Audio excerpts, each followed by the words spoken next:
Hey, hey, what's up? Did you hear this news article that just came out? No, what is it? Well, apparently the government wants to invade Hershey's, the corporation, because they have secrets against the government. Well, the government has its reasons. People that have a Hershey's have their reasons. There's got to be a diplomatic way to solve that. Yeah, I guess you're right. Oh man, this article right here, this says that people are protesting buying oranges until it is given a more historical accurate name. Really? Yeah, isn't that weird? Why would you do that? It's just an orange. Well, these people could have a historical significance to oranges themselves, so maybe they feel like it should represent more of their culture. Yeah, I guess you're right. Oh, this is weird. Oh, what is it? It says the Broncos are moving to Texas. What? You got to be kidding me! No, they belong in Denver, Colorado. That's where they're from. I'm gonna go online. I'm gonna type up all this stuff. Right now I'm getting a petition going. I'm gonna call my friends. I'm gonna make sure this. I'm gonna call my local representative. No, this does not stand. This does not stand at all. We must solve this problem. Getting a bunch of people together and oh hey, it says they're moving to Texas just for their training. Their training camp. They're just going there for like a month for next year. Whoops. Wunderbar, wunderbar.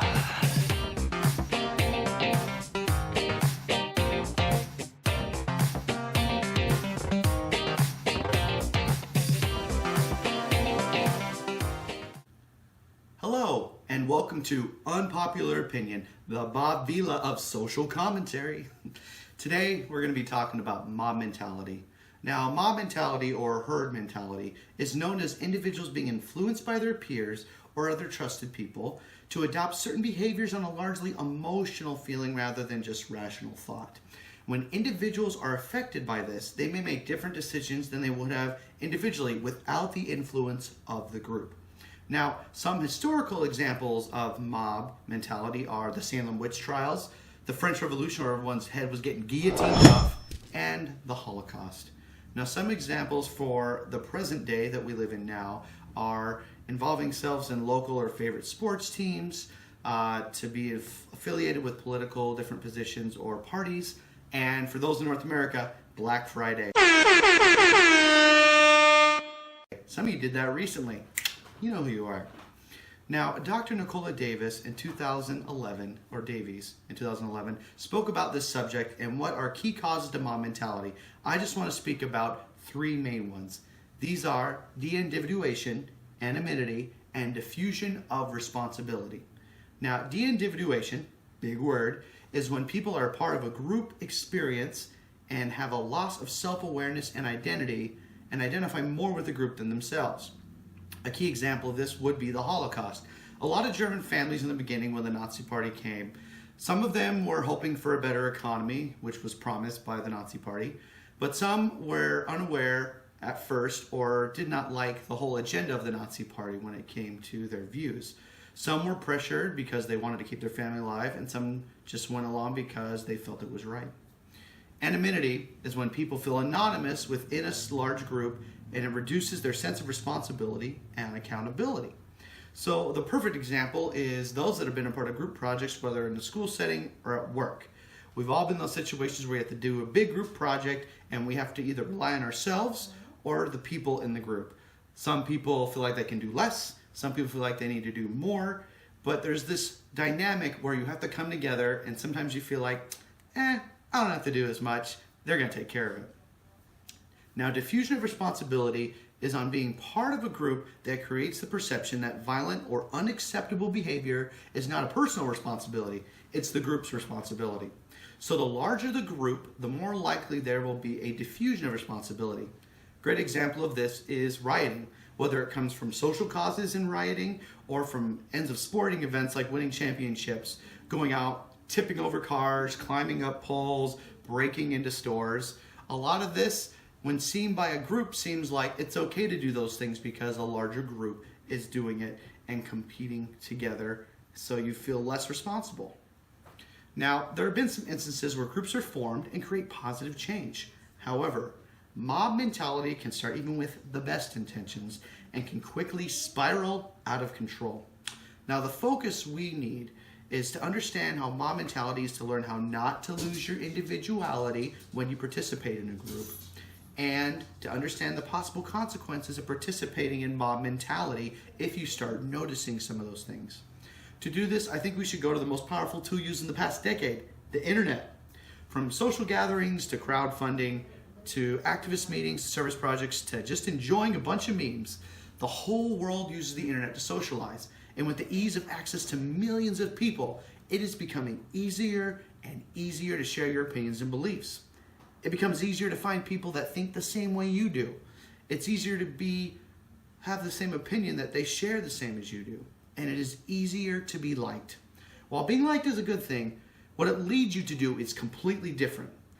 Online bullying and harassment start with agreeing or liking something someone else says. But does that get us caught up in solely defending why the group we support is right? We forget that each person we attack is an individual with just as much passion and belief that their idea of the group is right. We lost sight that each individual of a group is different and has specific reasons why they believe the way they do. When we get caught in mob mentality, we ignore the importance of respecting their belief even though we disagree. That when we disagree, we do not have to hate them. That when we respect their right to a belief, that doesn't surrender our belief. Now, sometimes to be heard and understood, we must listen first, even when it is uncomfortable to do so. One example that I've noticed recently from this was Ellen DeGeneres in October. Now, Ellen was invited to a football game hosted by the Dallas Cowboys. Ellen sat next to former President George W. Bush, who opposes same-sex marriage. After this was seen and posted on the internet, many people, including individuals who support Ellen's ideas, attacked her on the internet because of this. When Ellen had a chance to respond, she stated the following: "Here's the thing, I'm friends with George W. Bush. In fact, I'm friends with a lot of people who don't share the beliefs I have. We're all different, and I think that we've forgotten that that's okay that we're all different. For instance, I wish people wouldn't wear fur. I don't like it, but I'm friends with people who do wear fur. But just because I don't agree with someone on everything doesn't mean that I'm not going to be their friend.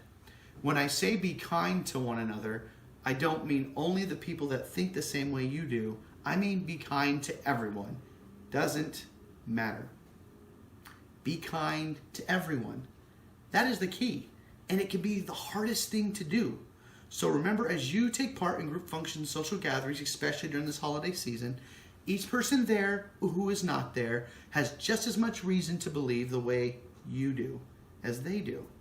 If we can do that, our ability to be more tolerant, supportive, and creative in our community will greatly impact us for the better.